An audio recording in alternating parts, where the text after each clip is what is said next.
Vozes do Planeta, com Paulina Chamorro. E esta edição do podcast é muito, muito, muito especial. Mais uma temporada de 2025, o ano onde o podcast completa 9 anos de existência. Eu estou muito feliz com essa nova leva de entrevistas que vamos abrir com a botânica Lúcia Lohmann. Ela é a primeira mulher e a primeira latino-americana a assumir o comando do Missouri Botanical Garden nos Estados Unidos. É um prazer, uma honra. Quem acompanha o podcast já pôde ouvir um episódio inteiro especial com a Lúcia, direto da Serra do Imerí, naquele especial que fizemos com o apoio do Pulitzer Center. E agora, então, tivemos essa grata surpresa de, em janeiro, a Lúcia assumir. Em janeiro de 2025, a Lúcia assumiu, então, a presidência do Missouri Botanical Garden, nos Estados Unidos. Lúcia, um prazer te receber aqui no Vozes do Planeta e também no Mulheres na Conservação. Uma alegria enorme estar aqui, Paulina. Muito, muito obrigada pelo convite. Muito feliz por estar aqui. Minha primeira pergunta, bom, o Missouri Botanical Garden, ele está entre os 3 mais importantes jardins botânicos do mundo, né? É considerado. Qual que é a importância de ter estes ambientes, né? O que significa estes ambientes para o mundo? Bom, os jardins botânicos têm várias coisas de extrema importância, né? A primeira coisa é que os jardins botânicos são realmente um ambiente de convívio com a natureza, né? Então, acho que se a gente pensar até nos nossos primórdios, os nossos antepassados viviam muito mais no meio rural e tudo mais, e com bastante contato com a terra, com a natureza, com as florestas e tudo mais. E esse contato foi se perdendo um pouco, né, à medida em que as pessoas iam mudando para as cidades. Então, a primeira coisa é esse contato com a natureza, né, esse convívio, e ao mesmo tempo, enquanto as pessoas visitam os jardins botânicos, eles vão aprendendo sobre natureza, eles vão aprendendo sobre as plantas. Então, tem um papel enorme com a educação ambiental. E, claro, o que dá base para todo essa plataforma de aprendizado, né, e de bem-estar que os jardins botânicos são, a gente tem também um enorme programa de pesquisa. Então, a gente faz pesquisa, e isso, todos os jardins botânicos do mundo têm essa parte também, né? E então a gente tenta trazer para os visitantes as novidades que a gente está descobrindo em pesquisa que é desenvolvida em várias partes do mundo. Bom, o fato de você ser a primeira mulher, né, porque até então muitos, principalmente norte-americanos e, enfim, de outras origens, mas homens tinham assumido esse papel. Como você recebeu a notícia e fazendo essa alusão, por ser uma pessoa desde pequena, né, apaixonada por plantas, né, tem essa paixão na descoberta e na conservação das plantas. Como é que foi esse processo? Aí trazendo um pouco dessa questão também de gênero, né, Lúcia?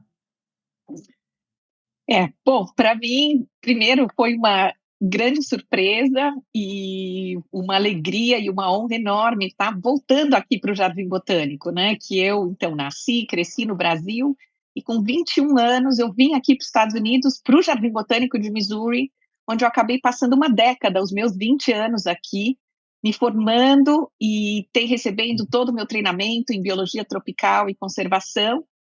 Depois eu voltei para o Brasil, onde eu fui professora na USP por 20 anos, passei como professora por Berkeley, e aí voltar aqui para o Jardim Botânico de Missouri, tendo saído daqui com menos de 30 anos, ainda, né, começando minha carreira como professora, e voltar agora nesse cargo de presidência foi uma alegria enorme.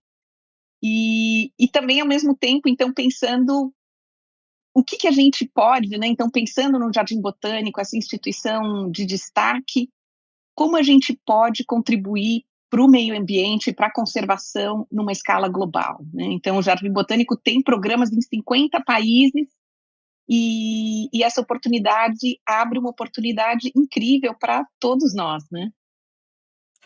Lúcia, eu te vendo em campo, era muito bonito, né? Porque você ia dialogando, conversando, ou comigo, ou com a Rafaela, ou com as próprias plantas, né? E eu aprendi muito e acredito que talvez você aprenda cada vez que você vai a campo, né? É, o que a gente pode aprender com as plantas, nós, seres humanos? Colaboração, respeito, o que você acha que as plantas podem ensinar se a gente tiver ouvidos, olhos e todos os sentidos abertos? Ai, ótima pergunta, né? Que as plantas, eu sempre penso nas plantas como a nossa fundação, né? A base de tudo. E quando quando estou no campo, ou quando estou aqui no Jardim Botânico andando e tudo mais, eu penso nas plantas como minhas amigas, né? E elas estão sempre contando coisas diferentes. Então, incrível, no meu dia a dia aqui, andando no Jardim Botânico, eu olho e falo, nossa, olha, essa aqui está em flor, aquela... E sempre essas mensagens. E é incrível como só o contato com a natureza, como muda o nosso dia a dia, né? Se eu tenho um vaso de flores aqui na minha sala, eu já me sinto completamente diferente do que se eu estou num ambiente árido e sem natureza por perto, né? E, e as plantas, a gente pensando em florestas e tudo mais, elas estão entrelaçadas, né? Então, todo o aspecto da colaboração, da transdisciplinaridade e da co-construção, isso é muito presente, né, nas florestas e elas trazem essa mensagem também. Lúcia, a gente vive no continente, né, aqui no continente sul-americano, possui países, né, Colômbia, Peru, Brasil, que está na categoria dos mega diversos, né? Ou seja, a gente tem um componente enorme aqui, não só pelo fato da gente ter a maior floresta tropical do mundo, que é a Amazônia, mas tudo que se conecta, né, com a floresta, né? Qual que é o significado e a importância para o mundo dessa soberania vegetal que a gente tem aqui no nosso continente? Eu estou falando no continente porque na natureza não tem fronteira, né? Poderia falar só do Brasil, mas a gente tem aí mais outros países que compartilham da Amazônia, e você é uma especialista na evolução da Amazônia, que é uma história fascinante também que você conta. Então, qual que é essa contribuição do nosso continente para o mundo nesse aspecto vegetal? Sim, e a Amazônia, a gente sempre pensa na Amazônia, pensa naquela magnitude de floresta, inclusive a gente pensa num tapete verde, esquece até às vezes da heterogeneidade, da quantidade enorme de biomas que a gente tem dentro da Amazônia, né? E é incrível pensar que a Amazônia, hoje em dia, ela inclui 40% das florestas que restam no mundo, né? E a gente tem, então, 9 países na América do Sul que, que incluem, né, com partes da Amazônia, e 60% do território brasileiro é coberto por Amazônia, né? E essa floresta tem um papel muito importante nos serviços ecossistêmicos, né? Então, adoro quando escuto o Antônio Nobre falando e tudo mais, e como a Amazônia impacta as chuvas e o ambiente todo o meio ambiente no mundo todo, né? Então, se a gente for pensar, a Amazônia, ela é a melhor provedora de serviços ambientais do mundo inteiro, e ela faz isso de graça, né? Então, tem até algumas estimativas recentes que dizem que se a gente tivesse 40 Amazônias, a gente conseguiria neutralizar todo o carbono que é liberado na atmosfera diariamente, né? E quando a gente pensa, inclusive, então, na quantidade de água, né? A gente está falando em 20 trilhões de litros de água que o rio Amazonas, 20 trilhões de litros de água que as árvores da Amazônia levam para a atmosfera por dia. E, além disso, a gente tem 17 trilhões de litros de água que os rios da Amazônia levam para o Oceano Atlântico. Então, os números são impressionantes, né? É uma magnitude gigantesca, e o que acontece na Amazônia impacta o clima no mundo todo, né? Exato. Nós nos conhecemos justamente numa expedição da Universidade de São Paulo, com o objetivo de descobrir novas espécies na altitude, né, nas ilhas de altitude da Amazônia, como foi na Serra do Imeri. E por lá, você me contava sobre o quanto que a gente ainda tem para conhecer, ou do pouco que a gente ainda tem de conhecimento sobre a maior floresta tropical do planeta, o que é muito significativo para o resto, né, do planeta, né, Lúcia? Ainda tem muita coisa ainda para ser descoberta? Nossa, muito. E, de uma forma geral, as nossas estimativas são que a gente provavelmente conhece 10% da biodiversidade da Amazônia. Eu acho que talvez até menos do que isso, né? Se a gente pensar que, por exemplo, em 2019, a gente encontrou um angelim na Serra de Tumucumaque, que é uma das árvores mais altas do planeta. Então, se a gente ainda está redescobrindo espécies de árvores de 90 metros de altura, imagina a biodiversidade e os micro-organismos que a gente ainda não conhece, né? E quando a gente pensa em números, os números da biodiversidade da Amazônia são muito impressionantes, né? Então, a gente estima quase 40 mil espécies de plantas, 2,5 milhões de espécies de insetos, 350 primatas, cerca de 800 espécies de anfíbios e répteis, 1.300 espécies de aves, 3.000 espécies de peixes. Então, assim, os números são incríveis, e pensar que a gente conhece cerca de 10% é muito impressionante, né? Eu acho que até hoje eu nunca fiz nenhuma viagem para a Amazônia onde a gente não trouxe espécies novas. Então, eu tenho feito trabalho de campo na Amazônia desde 93, e toda viagem a gente encontra coisa nova de plantas. E aí, falando de colaboração, né, das plantas e colaboração de cientistas, eu lembro de você e a Rafaela sempre coletando mais do que uma espécie, né? E aí, vocês passavam a noite ali embalando, botando, né, para secar, para transportar depois. E o que significa essa colaboração para a ciência? Ou seja, você está agora presidente de um jardim botânico que é de 1859, eu acho, né? E possivelmente já teve muitas outras expedições que abasteceram, né, o acervo, que tem também, não só de plantas vivas, como plantas de arquivo. Então, queria que você comentasse como funciona a ciência nesse caso de descoberta de novas espécies e de armazenamento dessas informações para as próximas gerações. Você falou a palavra-chave para mim, então, colaboração, né? Na verdade, quando eu penso muito em conservação e tudo mais, a gente atingiu bastante, mas não o suficiente. Em parte, eu acho que talvez porque a gente ainda precisa trabalhar de uma forma mais colaborativa, né? Então, eu acho que os cientistas, cada um está fazendo a sua atividade, e a gente precisa ter uma agenda ainda mais clara, mais coordenada para passar para frente.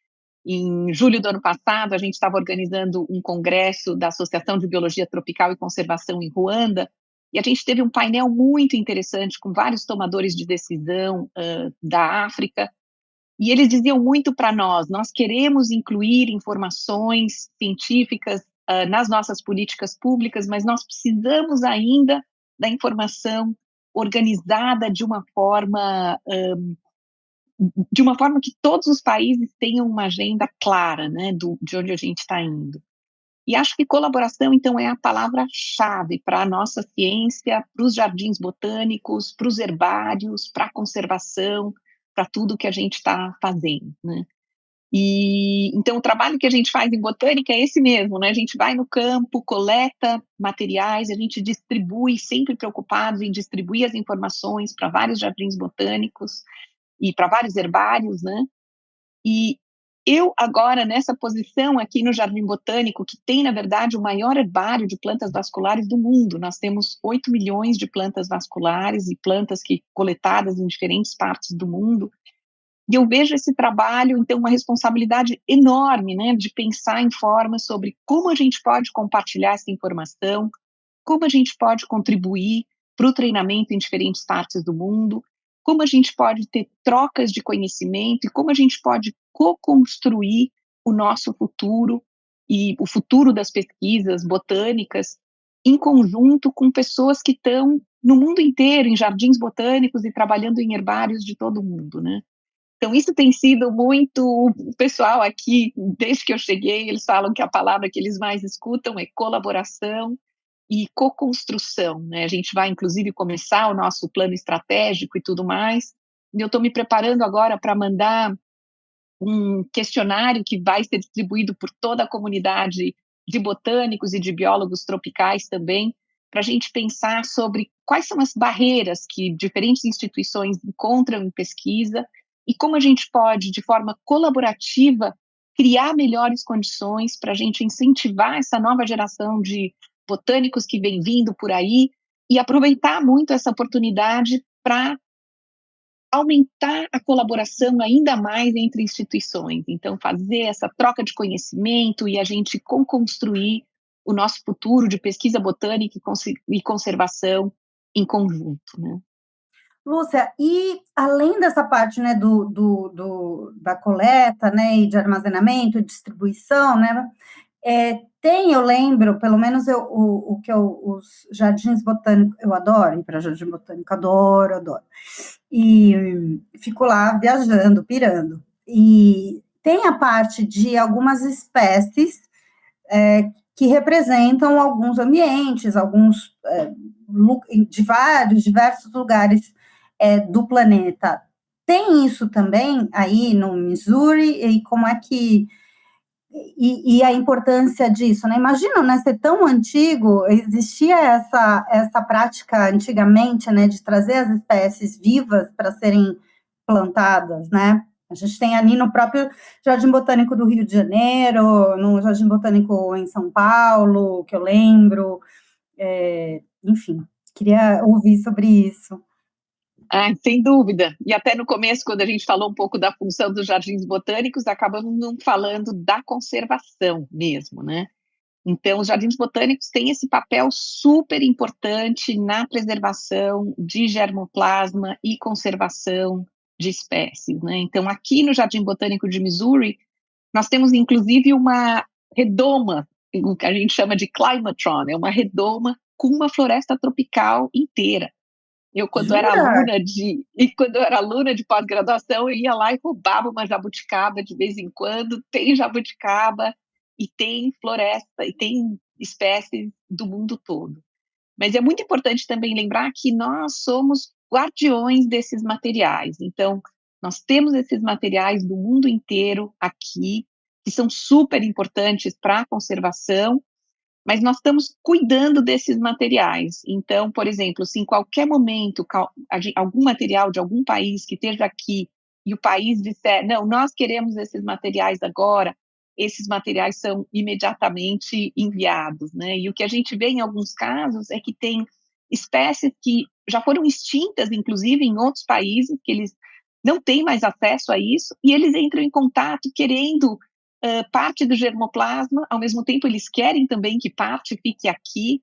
Então, com mudanças climáticas, quanto mais a gente conseguir armazenar essas espécies em locais diferentes, todo mundo sai ganhando, né? E mais recentemente, o banco de sementes.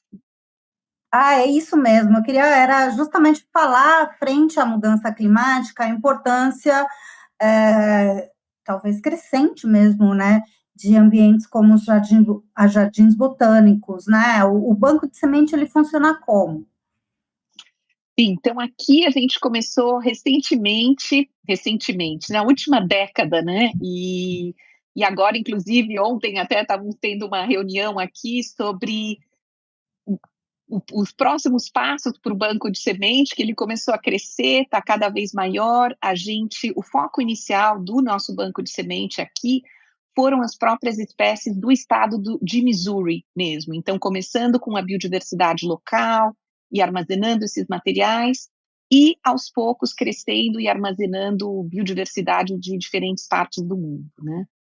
E é muito importante, né? Muito importante a gente guardar esses materiais para que isso na verdade é um seguro que a gente tem para o futuro, né?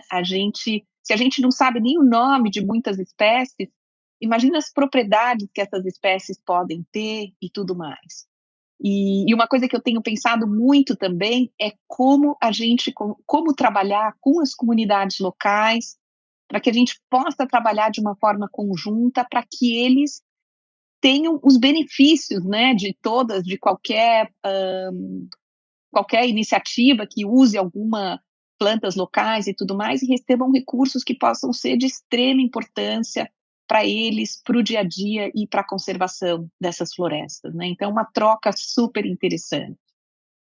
Ao mesmo tempo, né, a gente falou de mudança climática que é causada, né, pela ação humana em cima, né, do planeta, falamos de desmatamento, perda de ambientes, de habitats. Eu queria lembrar com você sobre a questão da origem da interação humanos e plantas, né? Quando a gente começa a domesticar, por exemplo, espécies, quando a gente começa a adaptar algumas espécies para a nossa própria sobrevivência ou extensão da nossa sobrevivência.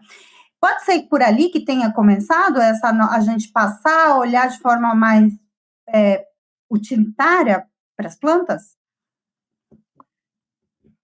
Essa é uma pergunta bem interessante. Assim, eu sempre penso, a primeira coisa que eu penso quando penso nas plantas é no valor intrínseco delas, né? E quando eu penso também na natureza, eu penso em relacionamentos mais saudáveis e trocas mais saudáveis entre plantas e pessoas para o mundo resiliente. Então, o mundo resiliente para nós e para as plantas. Então, eu geralmente penso em plantas, como eu disse logo no começo, minhas amigas, e penso nas plantas em pé de igualdade. E penso como uma troca, então, benefícios que a gente pode trazer para as plantas e que elas podem trazer para nós, né? E um dos benefícios que as plantas podem trazer para nós são vários dos medicamentos que a gente usa e tudo mais, né? E que são de extrema importância, as espécies que a gente consome e tudo mais. É incrível pensar que a gente consome menos do que 5% das espécies de plantas conhecidas, né? E se a gente pensar que provavelmente só conhece 10%, a gente tem muita biodiversidade ainda para explorar e para pensar em possíveis benefícios que as plantas podem trazer para os humanos, né? Mas, ao mesmo tempo, nós temos a responsabilidade com as plantas também, né? De preservá-las e sempre penso nessa troca. Eu não consigo pensar de outra forma. E, ao mesmo tempo, é super importante que você falou com relação ao conhecimento tradicional, né? Porque também quando a gente fala assim, conhecemos tal, é o que a ciência, dessa forma, né, moderna, reconhece, mas o que os povos originários, né, ou o conhecimento tradicional tem, talvez seja de uma extensão infinitamente maior, né, Lúcia? Sem dúvida. E eu sempre digo, para mim, trabalho de campo, especialmente quando a gente encontra com comunidades locais, é a maior lição de humildade que existe, porque a gente faz, então, graduação, mestrado, doutorado, pós-doutorado, anos de pesquisa, e quando a gente chega lá, a gente vê que não sabe nada, né? No sentido, a gente aprende tanto com as comunidades locais e esse convívio que eles têm com as plantas desde pequenininhos, já sabem os usos, conhecem detalhes da história de vida, e então realmente isso é muito, muito importante. O conhecimento todo armazenado ali é impressionante. Eu estava fazendo iniciação à botânica, um curso que eu fiz recentemente, e aí os primeiros dias do curso, a gente teve um exercício muito curioso para falar sobre, nem se fala mais cegueira vegetal, mas era um outro termo já que se usava, e aí eles mostraram para a gente uma foto, que era numa savana, falando o que você estava vendo. Aí todo mundo, elefante, o lago. Ninguém falava, e acho que era a maioria das pessoas, sobre o ambiente, meio que como que se a mente humana já tivesse se acostumado a que aquilo é o pano de fundo, mas não é o elemento principal. A gente está em que estágio agora da sociedade global com relação ao reconhecimento dos ambientes vegetais, né, da vida vegetal? Isso é incrível e realmente acontece. É impressionante como as pessoas não enxergam simplesmente as plantas e não percebem a importância real delas para a biosfera, né? Inclusive, quando a gente dá palestras científicas que passa todos os números e sobre serviços ecossistêmicos e tudo mais, as pessoas ficam muito impressionadas, né? E são coisas que a gente deveria saber de pequenininho e realizar e perceber essa importância. E nas próprias aulas botânicas, nossa, frequentemente a gente está lá olhando as plantas, quando aparece um animalzinho, os alunos, olha só, tem um besouro aqui, todo mundo vai ver o besouro e não presta tanta atenção para as plantas, né? Quando a gente olha uma foto de uma floresta, então é incrível, o olho geral assim, de não botânicos, as pessoas geralmente olham e falam, nossa, uma floresta, quanto verde. E o botânico olha aquela mesma imagem, a gente está, tem uma piperácea, uma laurácea, uma rubiácea, e já pensando nos nomes científicos e nos elementos que estão aqui e avaliando toda essa diversidade. Mas realmente é uma coisa que a gente precisa trazer mais para o dia a dia, né? Então, eu acho que no Brasil, como a gente, então, agora avançou muito nas últimas décadas com o nosso conhecimento da flora, então, a gente tem agora a flora do Brasil, que a gente não tinha. Então, quando eu era pequena e que eu ia para a Mata Atlântica com meu avô e com o meu irmão, eu olhava as plantas, eu não tinha um guia que me ajudasse a dar o nome dessas plantas. Então, isso também acho que contribuiu para, em parte, essa falta de reconhecimento, né? Eu acho que em alguns outros lugares do mundo, onde a diversidade é bem menor e onde já tem guias de pequenos, as pessoas conseguem, na Suécia, em outros países, ter essa conexão, esse conhecimento, porque mesmo na hora que você sabe o nome de uma planta, é incrível como aquilo já muda, né? Porque no próprio nome tem muita informação incluída. Então, acho que é um aspecto que a gente precisa trabalhar muito, e, de novo, então, educação ambiental. Estou aqui felicíssima de saber do seu curso de botânica, e é uma coisa fascinante, né? Na hora que a gente começa a aprender, começa a saber os nomes das plantas, essa aqui, isso é rubiácea, é um parente do café, peraí, mas eu tomo café, qual é o chocolate? A gente vai aprendendo e no nosso dia a dia inteiro, né? A gente começa, você vai comer uma melancia, você começa, peraí, o que eu estou comendo? Aí você vê a estrutura, vai pensando na morfologia, e é uma coisa fascinante. Quando a gente começa a aprender, a gente não quer parar mais. Eu, na verdade, esse fascínio começou depois de ter te acompanhado e de ver você falando com tanto amor, e aí eu fui buscar, para quem está curioso, chama Escola de Botânica, é uma aula de iniciação à botânica com o Anderson Santos, que é um querido, e aí ele trazia isso, né, tudo que está em volta, por exemplo, aqui do meu próprio, por exemplo, escritório, tem a ver com plantas, né, não tudo, mas boa parte tem a ver com plantas, né, o que eu visto, né, e assim vai.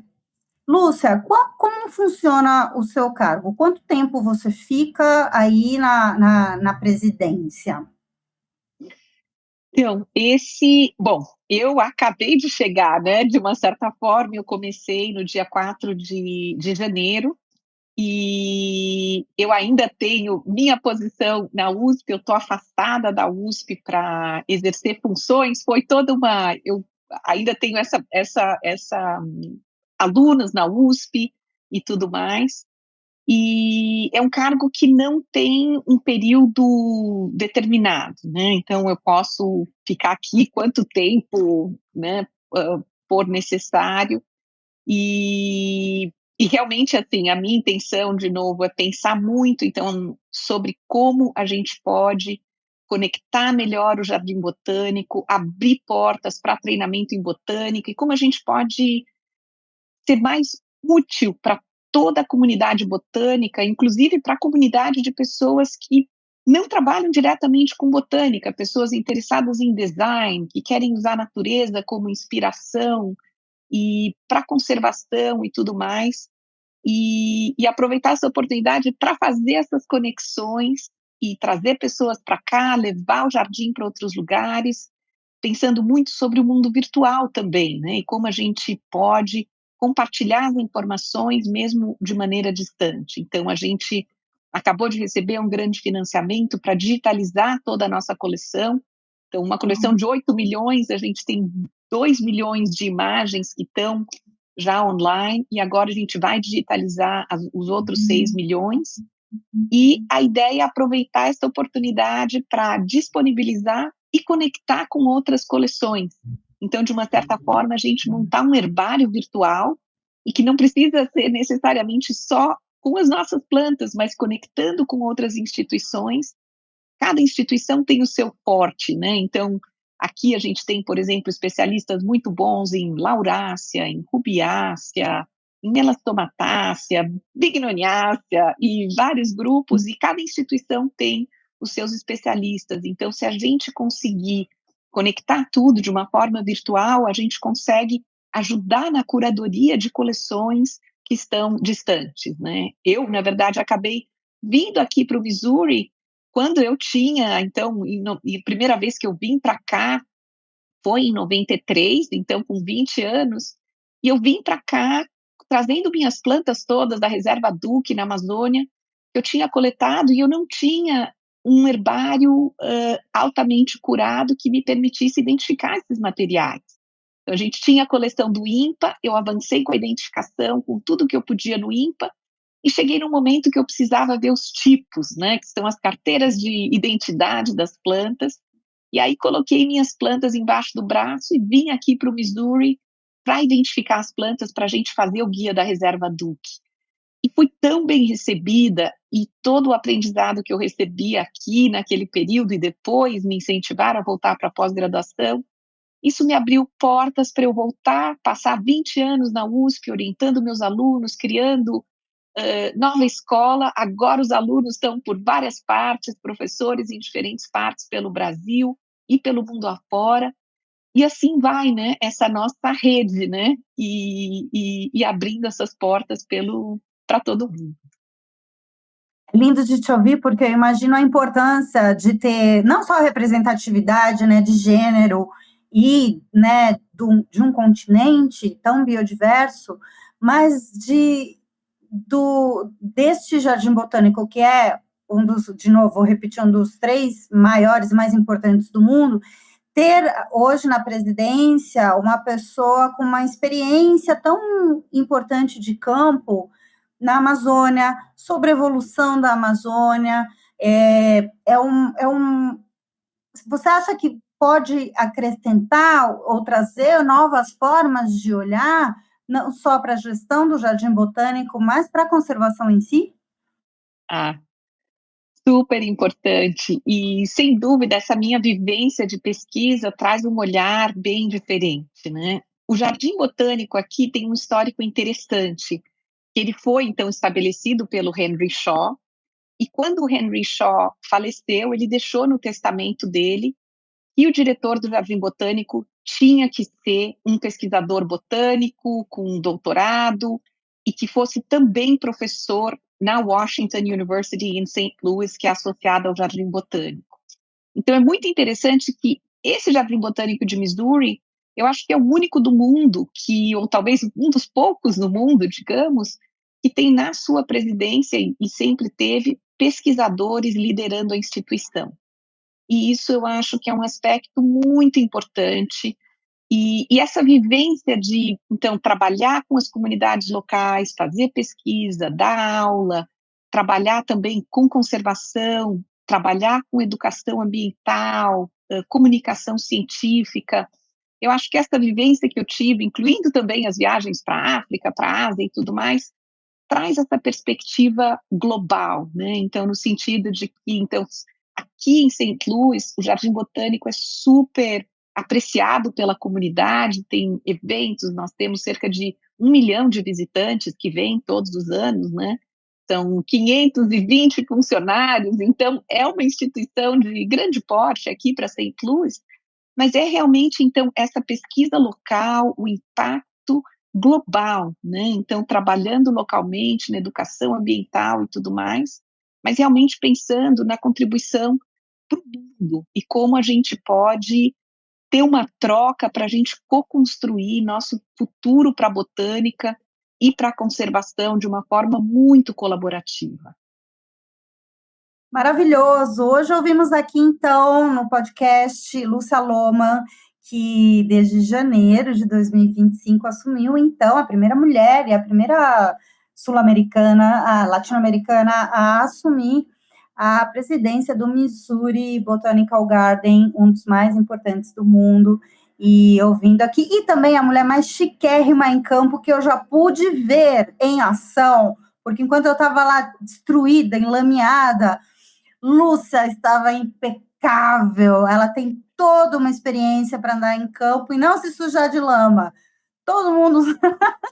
e ela chiquérrima. Lúcia, foi um prazer imenso te receber aqui. Eu acho que da minha parte, da equipe do Vozes do Planeta, do Mulheres na Conservação, posso falar do orgulho que deu saber desse reconhecimento para o seu trabalho e toda a sua trajetória. Muito obrigada aqui por esse tempinho com o podcast.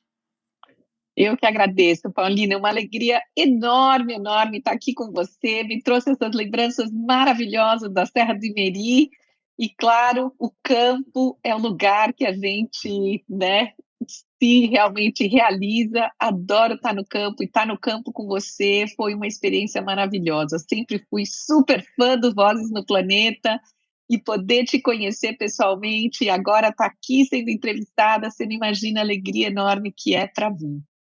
Super obrigada, um beijo grande e muito feliz mesmo. Vamos continuar co-construindo o nosso futuro e semeando a sementinha botânica pelo mundo afora. Maravilhoso, valeu.